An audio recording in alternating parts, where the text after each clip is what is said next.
Hello again to another Agakala Reacts, and today we will be watching another part of the Ottoman History and Battles playlist from Kings and Generals, and this one is Battle of Varna from 1444.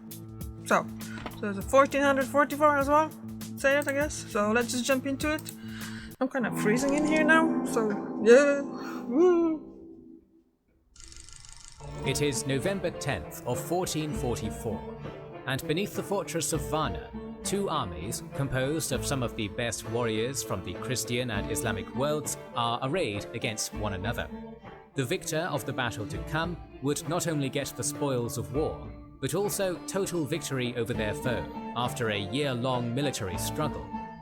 Not known by its combatants at the time, the following engagement was to be the last crusade of its kind in European history.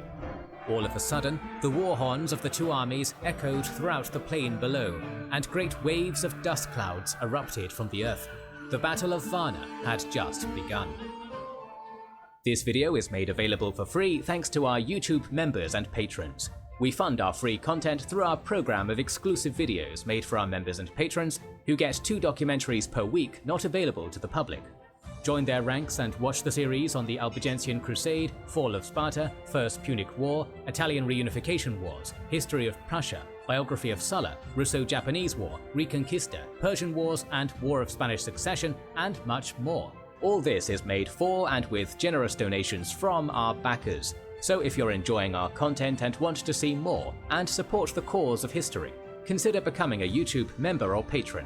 Join their ranks via the link in the description and pinned comment to learn our schedule, get early access to all videos, voting rights on future videos, and much more.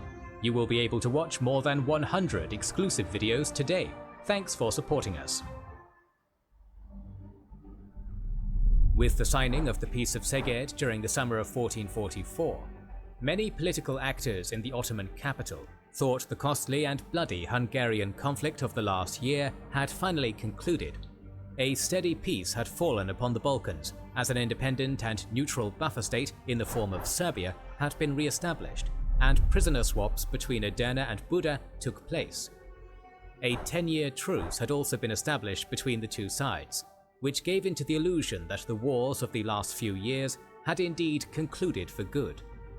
Likewise, peace with the Karamanids was secured in August, for the price of handing over the border towns of Akshehir and Beyshehir back to the Bay of Konya. Peace in the west and east had been secured. Now that he was presiding over a peacetime government, Sultan Murad II began taking steps to ensure the future of his imperial dynasty and sultanate. The last 12 months had been personally tragic and militarily disastrous for the Sultan of the Ottomans. In addition to the major military defeats of 1443 and the humiliating peace settlement of 1444, he had also lost his beloved son and heir apparent Crusader Alaeddin in a horse riding accident in Anatolia. While his favorite son was being buried in Bursa, Murad called for his sole living son, Crusader Mehmed, to depart from the province of Amasya, where he was governor, and go to the Ottoman capital at once. With a steady peace in Europe secured, the Ottoman Sultan wished to abdicate his throne to his 12-year-old son and retire from public life. Really? 12-year-old? The wars and politicking of the last 23 years had left Murad mentally exhausted. As a result, he wanted to indulge himself in philosophy and spiritualism at his garden palace in Manisa, away from the scheming halls of Edirne. Many in the Ottoman court initially frowned upon the Sultan's abdication plans, as his successor was a relatively inexperienced member of the House of Osman. It was only after some political persuasion by Murad, on the basis of securing a peaceful transition of power for the Sultanate, that the plan was finalized. Many still remembered the chaotic ascensions of Mehmed I and Murad II, and the civil wars that engulfed the first years of their reigns, with the constant threat of Orhan Çelebi from Constantinople always being ever present. Ottoman statesmen and the religious ulema respected their sultan's wishes to retire. By late August 1444, Crusader Mehmed had arrived in the Ottoman capital and was proclaimed sultan as Mehmed II, while his father travelled off to Manisa. With the majority of the Ottoman army in Anatolia and a boy sultan now residing in Edirne, the push for another crusade had become incredibly popular within Władysław's court in Buda. The Polish-Hungarian monarch had already pledged to continue his war against the Muslims even during the peace talks of the summer, but the surprising news of Murad II's sudden retirement and a child now occupying the Ottoman throne had given more life to the young king's ambitions. More good news came at the end of August when a combined naval fleet from the Papacy, Venice and Burgundy began their promised joint blockade of the Dardanelles and Bosporus Straits. While the Ottoman navy stationed at Gallipoli was perplexed about whether or not an official war had broken out, even more good news arrived for Władysław. During the first weeks of fall, the Ottoman capital of Edirne was engulfed in a destructive fire that saw the destruction of over 2,000 homes and buildings, a sign interpreted by the Crusaders as God's approval for the upcoming military campaign. With the Ottomans already distracted by various internal issues, the ball was in the court of Buda to open the first salvos in the upcoming war. Having already mustered men and materials in the summer, the Crusader host of 20,000, under Hunyadi and Władysław, crossed the Danube at the border town of Osowa into Ottoman Bulgaria on the 18th of September, much to the shock and horror of Edirne. Although the following military expedition was a crusade on paper, it did not receive military or fiscal help from the other major powers of Europe, such as France, England, the Holy Roman Empire, Castile and Aragon. Like the long campaign from a year prior, the expedition was again to be a mainly Polish-Hungarian endeavor. Attempts to incite Christian revolts in Ottoman lands and to ally with independent Balkan leaders in the region against Mehmed had also failed to bring any results for Władysław. The already ongoing Albanian revolt, led by Skanderbeg, had no means to march to the aid of the Crusaders while fighting an insurgency in their country, while Vlad II of Wallachia wished to keep his country far from the war to come. Only a light cavalry force of around a few thousand, led by the latter ruler's son, the formerly crowned Mircea II, was reluctantly given for the Crusader cause. Even Juraj Branković of Serbia, having already regained his lands during the peace talks of the summer, stayed neutral in the crusade to come, and paradoxically warned Hunyadi in person that the expedition was doomed to fail. The little help that did come from the local region had also failed to take root, such as John VIII's release of Orhan Çelebi into the Balkans, which failed to gather enough followers to incite a new Ottoman civil war. In spite of these developments, the military campaign continued on, as morale was high. Yeah, so that's where we are. This is now I remember now. This is the a battle where Polish King Władysław III is going to die. And I actually can't remember who took over after him. I mean, who took over the being king in Poland. But I can check because there's a few minutes, not a few minutes, but.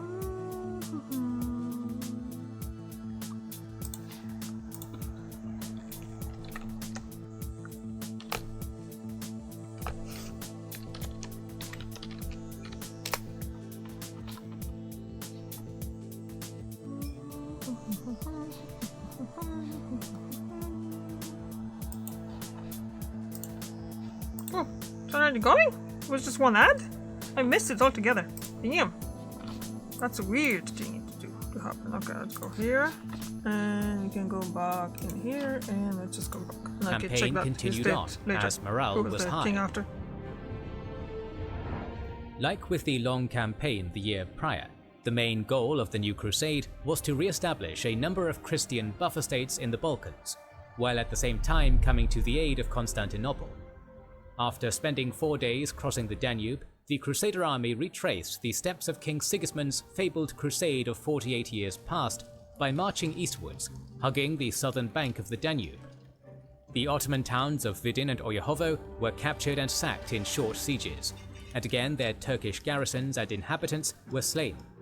On the 20th of October, the fortress town of Nicopolis also fell to the Crusaders, thus avenging the events of 1396. Believing that the bulk of the Ottoman army was stranded in Anatolia due to the blockade, the Crusaders began their forced march on Edirne by following the Osam River south in order to pass through the Shipka Pass. Unbeknownst to them, the former Sultan Murad and his grand host were merely a week's march south. A month prior, the initial Crusader invasion had caused a mass general panic in Edirne, as many thought Hunyadi was weeks away from sacking what was left of their burnt-down city. As a makeshift moat was being constructed around the Ottoman capital, Mehmed II's advisors sent urgent letters to an obstinate Murad who was in Manisa, but to no avail. The former Sultan insisted that he had abdicated the throne, and that now the current crisis was for his son to solve. Interesting. Furious at his father, Mehmed wrote a personal letter stating to him that, if imperial power and the Sultanate belong to you, you are obliged to defend them against the enemy. Otherwise, if these things now belong to me, then it is necessary to obey the Sultan and take control of the army. Accepting his son's plea for help, Murad left his secluded garden palace and began gathering the army of Anatolia for war. After a few days, the army was readied, and the march toward Europe began in earnest.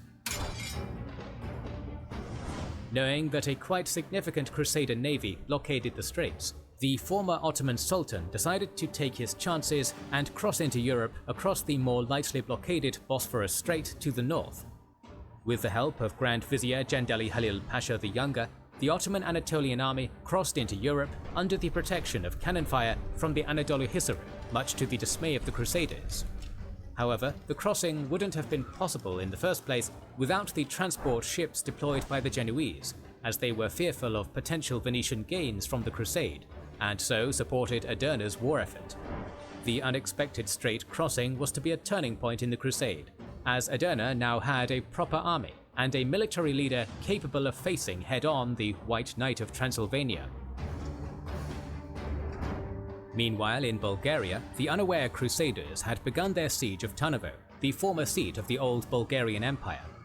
However, the following siege of the town was to be disastrous for the Crusaders, as Ottoman sallying out parties seized and destroyed many of their supply wagons.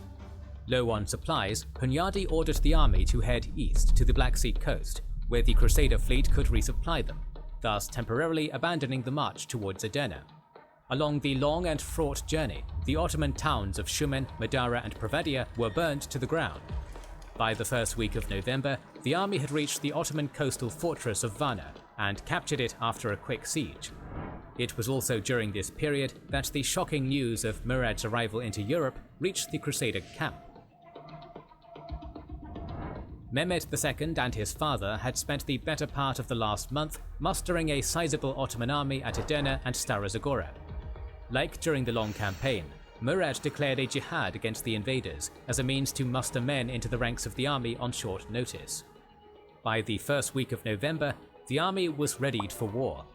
Leaving the young Ottoman Sultan in the care of the Grand Vizier back in the capital, Murad marched out of the city at the head of a 40,000-strong army.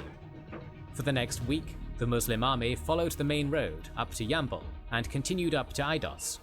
Wanting to cut the Crusaders off from the west, the former Ottoman Sultan crossed the Kamchia River on November 7th and entered Provadia the next day. By the 9th of November, Transylvanian scouts of John Hunyadi had spotted Murad's grand host marching in from the west towards Varna. Being cornered with the sea to their backs and the supply fleet nowhere to be seen, the Crusader Council decided to engage the Ottoman army the following morning. In the War Council, Hunyadi declared, "To escape is impossible, to surrender is unthinkable. Let us fight with bravery and honor our arms." The climactic battle that would determine the fate of the entire military campaign seemed to be on the horizon, and its location was to be at Varna. On the morning of November 10th, both the armies of Murad and Wladyslaw III assembled on a plain overlooking the fortress of Varna. To the east lay the Black Sea, while Lake Varna and the forested Franga Plateau lay to the south and north, respectively. The former Ottoman Sultan deployed his men in a crescent formation across the entire mouth of the plain, stretching for over 5 miles. Anatolian Beylerbey Kareja Pasha led the right wing of the army, alongside the Anatolian Tamali Sipahis, while Rumelian Beylerbey Shahabeddin Pasha led the left wing of the army alongside the Balkan Tamali Sipahis. Meanwhile, the former Ottoman Sultan himself commanded the center alongside his heavy Kapikulu Sipahi cavalry, elite Janissary infantry, and a small unit of artillery, In the vanguard of the entire army were the light Azab infantry, armed with maces, bows and axes. In the center of the army line they were protected by a trench and a wall of iron palisades. Lastly, a unit of light Akunja cavalry was stationed on the far left, on the Franga plateau. The Crusader army was half the size of the Ottoman host, numbering around 20,000 men.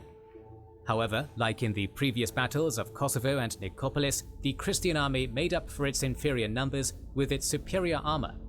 John Hunyadi's brother-in-law, Michael Szilágyi, led the left wing, which consisted of Transylvanian heavy knights and light hussar cavalry. Many in this flank were hardened veterans of the Long Campaign and other military campaigns against Edena, and so had prior experience in fighting against the Ottomans.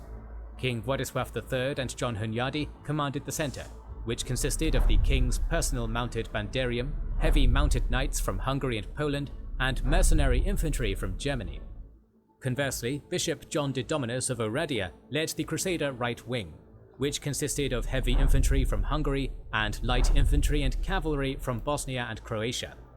They were joined by a small group of heavy Western knights, led by Cardinal Julian Cesarini, and Wallachian light cavalry led by Prince Mircea, stationed in the rear. Lastly, behind the entire Crusader army was a line of fortified war wagons, crewed by Czech mercenaries armed with crossbows and small artillery pieces. The battle began with a general charge of the left flanks of both armies. Starting on the Hungarian left, Michael Szilágyi led his Transylvanian heavy knights and light hussar cavalry into the lightly armoured ranks of the Ottoman Anatolian army. The following melee was to be one-sided, as the Anatolian Azabs and Sepahis were overwhelmed by some of the best warriors Christendom had to offer.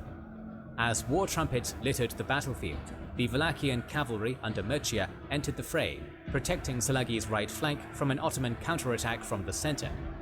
With the Azab light infantry unable to penetrate the heavy armor of the Crusader knights, and now being cut down by the highly mobile hussar cavalry, the entire Ottoman right flank began to break into a total rout. Wanting to encourage his fellow men during the heat of the battle, and spurred on to not retreat in the face of great odds, Karaca Pasha and his personal bodyguard charged into the Crusader advance, but to no avail.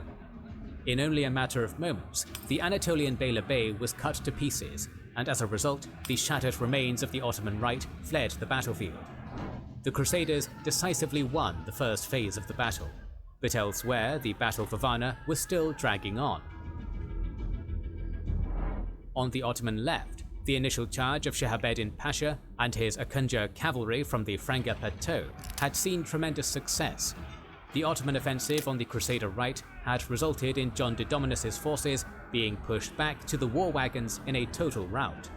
Even a cavalry charge, led by John Hunyadi himself, was driven back as the most experienced soldiers in the Ottoman provincial army slashed their way through the ranks of the Crusader right.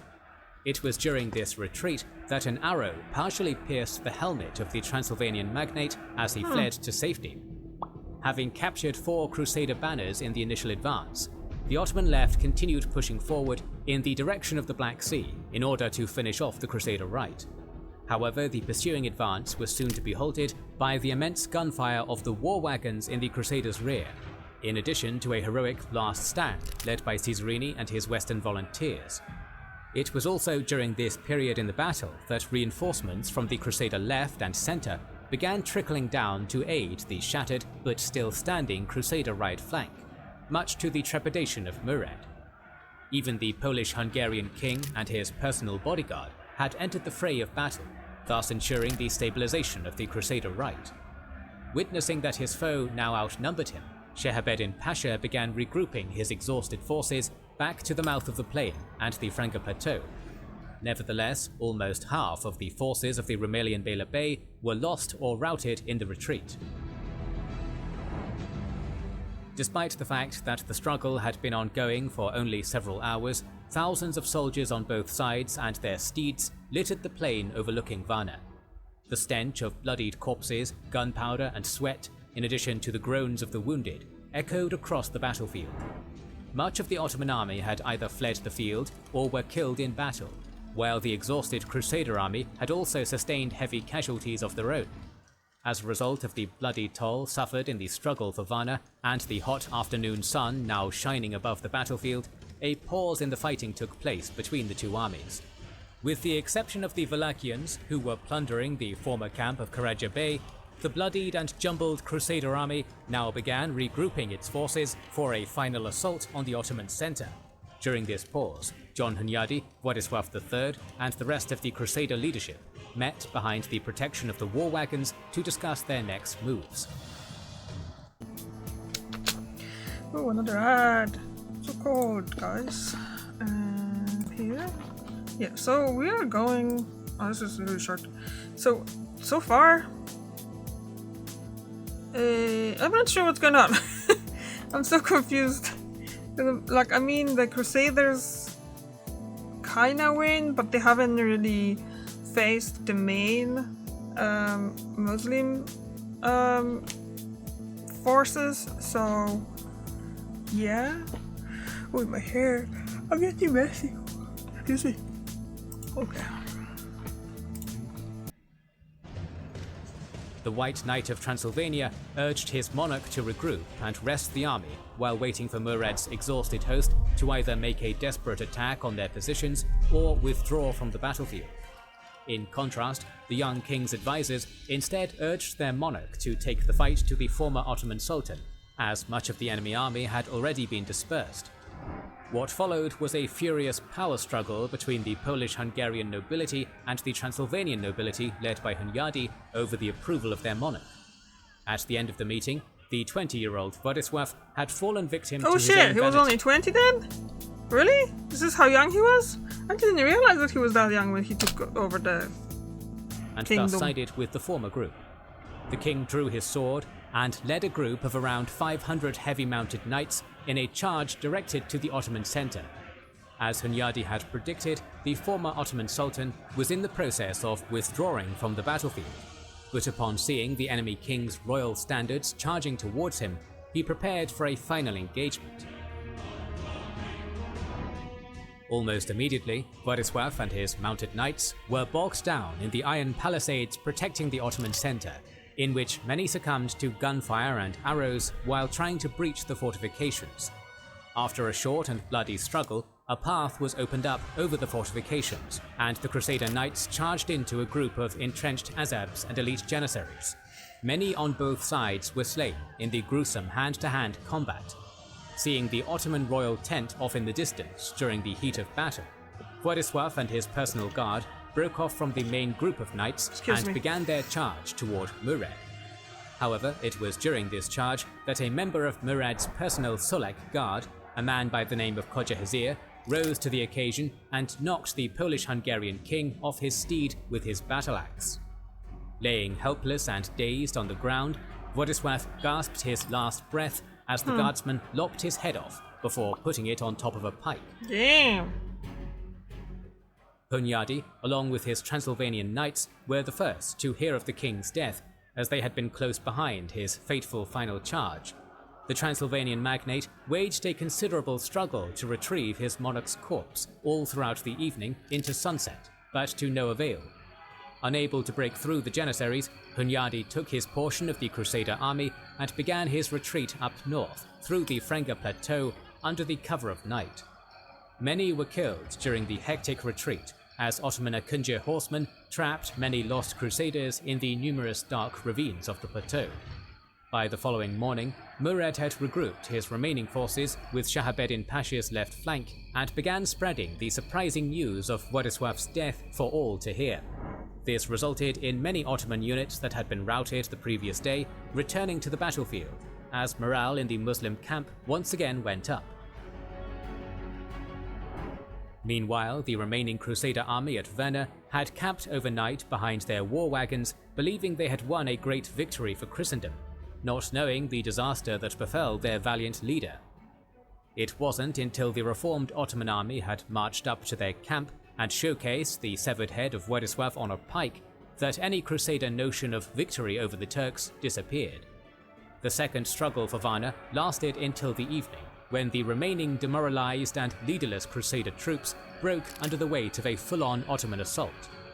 While Mercia and Michael Salagi barely fled the battlefield with their lives, John de Dominus of Oradea, Cardinal Julian Cesarini, and the rest of the Christian army perished in the heat of battle. And with that, the Battle of Varna was over. The Battle of Varna had resulted in a Pyrrhic victory for the Ottoman Sultanate. Although the war between Edirne and Buda persisted for another half-decade, the victory at Varna ensured Ottoman presence in the Balkans for centuries to come. The Crusade of Varna was the last time Christian powers made a major effort to expel the Ottoman Turks from Europe under papal backing. The battle had also politically destabilized Hungary and Poland, as both nations were engulfed in respective succession crises. Only time would tell if the Ottomans under the young Mehmed II could capitalize on their victory over Hungary and take the fight to Buda. In the next episode of our series on the early history of the Ottomans, we will look at the continuing wars between Edirne and Buda in the years after the Battle of Varna, in addition to a certain rebelling Albanian lord in the form of Skanderbeg. To ensure you don't miss that, make sure you are subscribed and have pressed the bell button. Recently, we have started releasing weekly Patreon and... Okay, let's check now who became king after Wladyslaw died. So he died in Akras.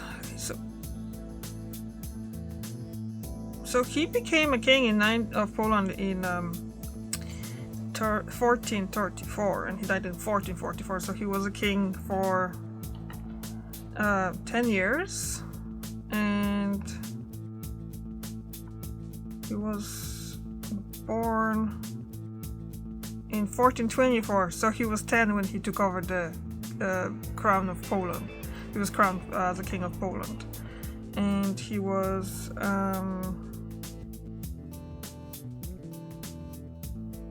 16 when he became the king of Hungary. So yeah, Kazimierz IV Jagiellończyk was the next after him. Okay. Yeah, so that was interesting. Again, yeah, the Polish king died. And, well, that's what it is, isn't it? Well, that happens. Well, if he didn't run towards it, he probably could survive. Or maybe not. Who will know? But 20 years, that's very young. But then he was a king for 10 years, so he had experience. Despite the fact that he was fighting against a 12-year-old. It was like weird. Thank you very much for watching, and I see you tomorrow. Bye!